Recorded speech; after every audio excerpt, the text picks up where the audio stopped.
দিল্লি জবাব দিয়েছে কিনা আমি নিশ্চিত করতে পারছি না, সেটা আমরা জেনে নেব। কিন্তু আমি একটা কথা একটু বলতে চাই, সেটা হলো ভারতের পুশিন বাংলাদেশে যেটা করার চেষ্টা করছে, আমরা নিশ্চয়ই পশ্চিমবঙ্গের নির্বাচন ফলো করেছি।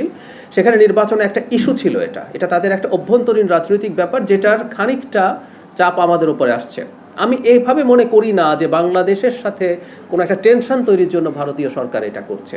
পশ্চিমবঙ্গে যে নতুন সরকার দায়িত্বে এসছে নির্বাচিত হয়ে, তাদের নির্বাচনের এক ধরনের প্রতিশ্রুতি ছিল, তাদের একটা রাজনীতি আছে, সেটারই এক ধরনের বহিঃপ্রকাশ এটা।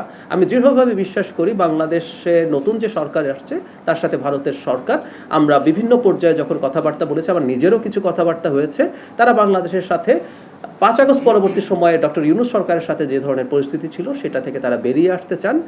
দুই দেশই চায় সেটা। সেজন্য আমি মনে করি যে সংকটটা প্রাইমারিলি দেখা যাচ্ছে, এটার একটা সমাধান দ্রুত হবে। এটা কোনোভাবেই তাদের কোনো ইন্টেনশনালি বাংলাদেশের সাথে সম্পর্ক বা বাংলাদেশকে চাপে রাখতে চাইছেন, এরকম আমি মনে করি না।